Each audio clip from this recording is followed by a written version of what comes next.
এই ফেসবুক হোয়াটসঅ্যাপের যুগে এবং কোয়ারেন্টিনে বাড়িতে বসে থাকার কারণে আমরা সকলেই টাইম পাস করতে পারছি না।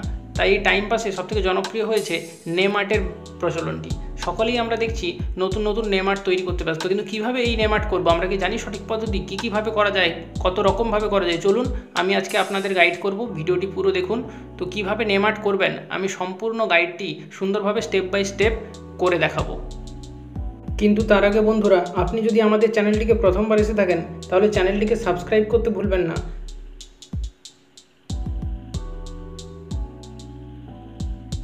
এবং পাশে থাকা বেল আইকনটিকে প্রেস করুন এবং অল করুন, যাতে আমার আপলোড করা সমস্ত ভিডিও নোটিফিকেশান পৌঁছে যায় আপনার কাছে সবার আগে।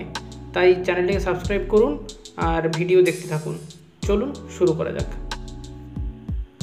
নেম আর্ট বানানোর জন্য প্রথমে চলে আসবেন প্লে স্টোরে। আপনার ফোনে প্লে স্টোরটি ওপেন করার পর এখানে সার্চ বক্সে গিয়ে সার্চ করবেন পিক্সেল ল্যাব, PIXELLAB,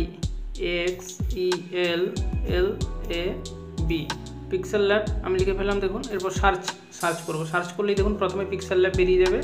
এই যে দেখুন অ্যাপ হোল্ডিংসের পিক্সেল ল্যাব, এখানে গিয়ে ডাউনলোড করে নেবেন। আমার যেহেতু আগে থেকে ডাউনলোড করা আছে তাই ওপেন অপশান দেখাচ্ছে। আপনি এখান থেকে ক্লিয়ারলি ডাউনলোড করে নেবেন। দেখে নিন অ্যাপটা, দেখেছেন তো 10 মিলিয়নের উপরে ডাউনলোড আছে। এটিকে ওপেন করবেন জাস্ট। এবার অ্যাপটি ওপেন হয়ে গেলে এইরকম আপনার সামনে একটি সারফেস চলে আসবে। এখানে দেখুন এই যে নিউ টেক্সট লেখা রয়েছে, এই নিউ টেক্সটে এসে আপনাকে টেক্সট অ্যাড করতে হবে। এখানে টাচ করলে হবে না, আপনাকে টাচ করতে হবে। দেখুন এখানে যে ডান দিকের কোণাতে যে সেকেন্ড অপশানে লেখা রয়েছে, এখানে আমরা টাইপ করব। এখানে এই এডিট অপশানটিতে ক্লিক করব। এডিট অপশান, এই যে এডিটে ক্লিক করলাম। এডিটে ক্লিক করার পরে যেটা করতে হবে মূল বিষয় সেটা হচ্ছে এখানে আমাকে টেক্সটটা লিখতে হবে। দেখুন আমি ধরুন একটা নাম লিখতে চাইছি। কীভাবে নাম লিখব? ধরুন কারো একটা নাম লিখছেন যার নাম হচ্ছে দেবাশিস লিখলেন। এবার এটিকে করতে হবে কি, এটিকে করবেন ডান করলেন। দেবাশিস লেখাটি এসে গেল, ওকে হয়ে গেল। এবারে এটিকে আমরা কি করব, এটিকে সাইজটিকে বড় করে নেব। সাইজটিকে বড় করার জন্য আমরা কি করব, এই যে টি লেখা আছে সাইজ, এখানে সাইজটি নিজের মতো করে বড় করলাম, যত বড় দরকার করলাম। এবার করে টিক চিহ্নতে ক্লিক করব। এবার এটিকে আমি নিজের মতো মাঝখানে যে কোনো পজিশানে নিয়ে এলাম। এখানে আমি পজিশানে ঠিক একদম মিডিল পজিশানে নিয়ে আসার জন্য এই চিহ্নগুলোর ব্যবহার করতে পারি। যে দেখুন মাঝখানে দুটো, একটা ওপর নিচ আর একটা সাইড বরাবর। তো এখানে মাঝামাঝি নিয়ে এলাম, টিক করে দিলাম। তো মাঝামাঝি নামটা আমার এসে গেল। এরপরে জাস্ট কিচ্ছু না, এরপরে যেটা করব সেটা হচ্ছে গিয়ে টেক্সচার। এই দেখুন টেক্সচারে কি মূল কথা হচ্ছে আপনাকে পেছনে কী টেক্সচার থাকবে। এই যে ফাঁকা যে সাদা যে লেখাটা দেবাশিস লেখা আছে, এর পেছনে কী টেক্সচার চাই, আপনার যেরকম টেক্সচার চাই সেরকম। আপনি যে কোনো ইমেজ দিতে পারেন, আপনার কাছে কোনো ডিজাইন থাকলে দিতে পারেন, বা গুগল থেকে আপনি দুটো বা একটা বা একাধিক আপনার পছন্দ মতো টেক্সচার ডাউনলোড করে নিতে পারেন। আমি আগের থেকে বেশ কিছু টেক্সচার ডাউনলোড করে রেখেছি, দেখুন ঠিক আছে। তো আমি এখান থেকে একটা টেক্সচারের মধ্যে থেকে সিলেক্ট করে নেবো। ধরুন আমি এটা সিলেক্ট করলাম, গুগল থেকে ডাউনলোড করেছি জাস্ট, আপনিও করতে পারেন। এখান থেকে সিলেক্ট করে যেই অংশটা দিতে চাইছি এখানে টিক চিহ্নতে ক্লিক করব। হয়ে গেল, দেখুন কত সুন্দর হয়ে গেল। জাস্ট কিচ্ছু আমি করলাম না, জাস্ট এতেই দেখুন এত সুন্দর হয়ে গেল। এরপরে দেখুন যদি ব্যাকগ্রাউন্ডটি চেঞ্জ করতে চান কী করবেন, দেখুন এখানে চলে আসবেন। যে ফোর্থ অপশানটি রয়েছে, লাস্ট অপশানে যে দেখুন ডবল একটি বক্সের ছবি দেওয়া রয়েছে, এখানে চলে আসবেন। এখানে আসি যে কালার, প্রথম যে অপশানটি রয়েছে কালারে ক্লিক করবেন। কালারে ক্লিক করলেই এই দেখুন বেরিয়ে যাবে কালার। আপনি নর্মাল কালার চাইছেন না গ্রেডিয়েন্ট, সিঙ্গেল কালার চাইছেন না ডবল কালার, যে গ্রেডিয়েন্ট ফিনিশিং চাইছেন। গ্রেডিয়েন্টই দেখতে ভালো লাগে, তাহলে আমরা গ্রেডিয়েন্ট দিয়ে সিলেক্ট করলাম। আমি ধরুন অন্য কালার সিলেক্ট করব। এই দেখুন এইভাবে হয়ে গেল।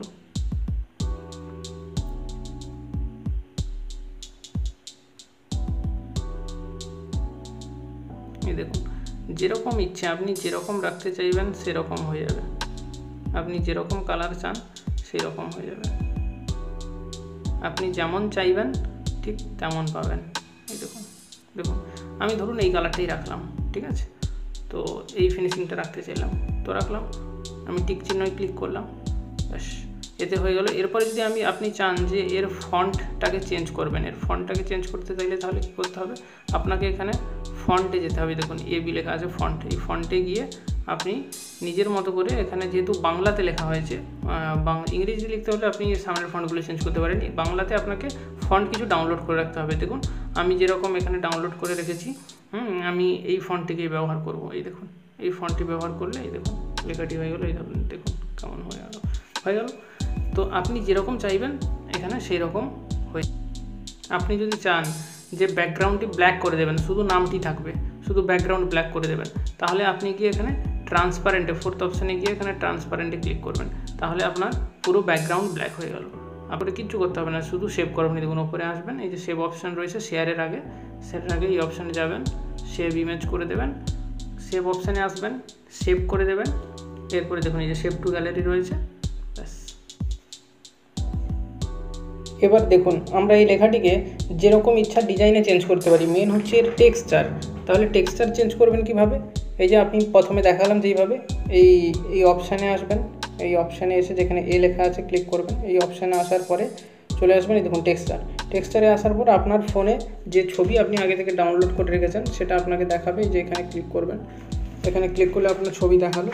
এবার আপনি যে ছবি বা আপনার ফোনে যদি যে কোনো ছবি থাকে, আপনি টেক্সচারের ছবি আলাদা করে গুগলে সার্চ করলেও পেয়ে যাবেন, বা আপনি নিজের যদি পুরনো যে কোনো টেক্সচারের ছবি থাকে বা যে কোনো ছবিতেই টেক্সচার চলে আসবে। আপনি যেই ছবি দেবেন তাতে সেই টেক্সচার আসবে। দেখুন এটা আছে, আমি ধরুন এটা সিলেক্ট করলাম, দেখুন কেমন লাগে। এটিকে সিলেক্ট করে ওকে করে দিলাম, এই দেখুন তাতে এইরকম দেখতে লাগবে। দারুণ লাগছে কিন্তু দেখতে, খুব সুন্দর লাগছে।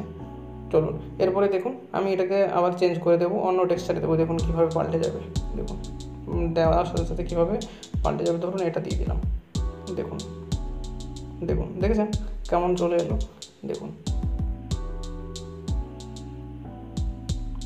এই দেখুন, এরপরে আমি চেঞ্জ করে দিলাম, ধরুন এটা দিয়ে দিলাম, দেখুন জাস্ট ক্লিক করে দেবেন, এই দেখুন এরকমভাবে হয়ে গেছে। সুতরাং আপনি এবার ব্যাকগ্রাউন্ডের কালার যেভাবে চেঞ্জ করবেন সেভাবে এসছে। এটা একই রকম কালারটা এসে গেছে বলে হয়তো ভালো লাগছে না, তো এই ব্যাকগ্রাউন্ডের কালারের সাথে সাথে আপনার চেঞ্জ হয়ে যাবে। দেখুন ব্যাকগ্রাউন্ডের কালার যদি আমি চেঞ্জ করে দিই, ব্যাকগ্রাউন্ডের কালার আমি ধরুন চেঞ্জ করে দিলাম গিয়ে, এই দেখুন লাস্ট অপশানে গিয়ে কালারে গিয়ে ব্যাকগ্রাউন্ডের যে কালার রয়েছে আমি ওখানে ধরুন কালারে চেঞ্জ করে দিলাম।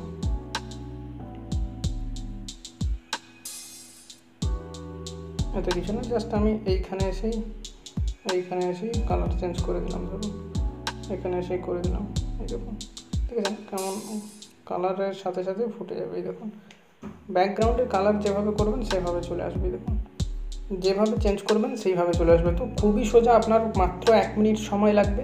যদি আপনি ফন্টটা চেঞ্জ করতে চান তাহলে যে কোনো ফন্ট আপনি ডাউনলোড করে নেবেন। আর যদি ফন্ট না চেঞ্জ করতে চান, নর্মাল আপনি গুগল ইন্ডিক কিবোর্ড বা গুগল কিবোর্ড, যে কোনো কিবোর্ড বা যে কোনো বাংলা কিবোর্ড আপনি ব্যবহার করে বাংলাটা লিখে ফেলতে পারেন, তাতে কোনো খারাপ লাগবে না, ঠিক আছে।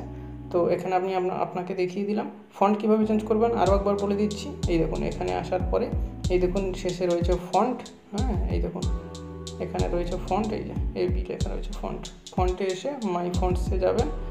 এখানে এসে আপনি আগে যে ডাউনলোড করে রেখেছেন ওটা চেঞ্জ করতে পারবেন। ধরুন একটা নতুন নাম লিখতে চাইছেন, তাহলে কি করবেন আমি আরেকবার শুরু থেকে দেখিয়ে দিচ্ছি। এই দেখুন এই এতে যাবেন, এখানে এই এডিট অপশানটিতে যাবেন, এখানে গিয়ে আপনি এখানে আপনার এই কিবোর্ড সিলেক্ট করবেন।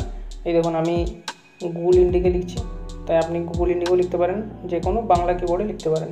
তাহলে ধরুন লিখব সৌরভ চলে এলো, ডান করব, ওকে করে দেব। ওকে করার পরে আমরা এটিকে সাইজে বাড়াবো, তার জন্য এই সাইজে ক্লিক করব, সাইজে ক্লিক করে সাইজটাকে বাড়িয়ে ফেলবো নিজের ইচ্ছা মতো, দিয়ে টিক চিহ্নে ক্লিক করব। এবার রিলেটিভ পজিশান, এবার হচ্ছে পজিশানে নিয়ে আসবো, সঠিক পজিশানে। দেখুন সঠিক পজিশানে কীভাবে নিয়ে আসবো, এই দেখুন নিয়ে চলে এলাম সঠিক পজিশানে, মাঝখানে চলে এলো, ক্লিক করলাম। আচ্ছা এরপরে আমরা কি করব, এরপরে এটিকে আমরা যে টেক্সচার দিতে চাইছি সেই টেক্সচার দিতে হবে, তাই তো। তাই টেক্সচারে যাব, টেক্সচারে যাওয়ার পরে এবার এই টেক্সচার সিলেক্ট করব। এখানে সিলেক্ট করার পরে আমার ফোন মেমোরিতে চলে আসবে। দেখুন এবার আমার যে টেক্সচারটি দরকার সেটি সিলেক্ট করে নেব। ধরুন এই টেক্সচারটি চাইছি, এটাকে ক্লিক করলাম, টিক চিহ্ন দেবো, এই দেখুন সৌরভ চলে এলো। এরপরে ক্লিক করে দেবো, হয়ে গেল। আচ্ছা এরপরে আমরা কি করব, এরপরে আমাদের ফন্ট সিলেক্ট করতে হবে। ফন্টটাকে ধরুন পাল্টাতে চাইছি, এখানে আমাদের যে আগে থেকে ফন্ট রয়েছে দেখুন সিলেক্ট করে নিলাম, ফন্ট চলে এলো, দেখুন সৌরভ হয়ে গেল। এই সেকেন্ড অপশানটি যেটি আছে এই যে দেখুন বিঘ্নটি, এখানে আমরা ক্লিক করলাম, এখানে আমরা এনাবেল করে দিয়ে এখানে বিভিন্ন রকমভাবে আমরা কালার সিলেক্ট করতে পারি। দেখুন যেরকম কালার সিলেক্ট করবেন সেরকম হয়ে যাবে। ধরুন আমাদের এখন সময় নেই, আমরা এই কালারটি সিলেক্ট করে নিলাম, ঠিক আছে। টিক করলাম, হয়ে গেল। এরপর একটু যদি নয়েজ দিতে চান দিতেই পারেন নয়েজ, তাহলে কি করবেন এখানে একটু বাড়িয়ে কমিয়ে অ্যাডজাস্ট করে নেবেন নিজের মতো করে। দেখুন নিজের মতো করে অ্যাডজাস্ট করে নেবেন, যেটা দেখতে সুন্দর লাগছে আপনার মন মতো করে এখানে টিক দিয়ে দেবেন, ব্যাস হলো। একটু কন্ট্রাস্ট আর ব্রাইটনেস একটু দেখে নেবেন, কন্ট্রাস্ট একটু বাড়িয়ে দিলেন, দেখতে আই ক্যাচি লাগবে। ব্রাইটনেসটাও দেখে নেবেন, এইরকম ধরুন রাখলাম, হলো। স্যাচুরেশন লেভেলটা একটু দেখে নিতে পারেন যেরকম চাইছেন, ধরুন এরকম স্যাচুরেশন লেভেলটা একটু হাই রাখলাম, হলো, হয়ে গেল। এবার এটিকে আমরা এখানে সেভ করে দেবো। তাহলে কী করবো, আমরা এখানে এই সেভ অপশানে আসবো, জাস্ট সেভ ইমেজ, হয়ে গেল।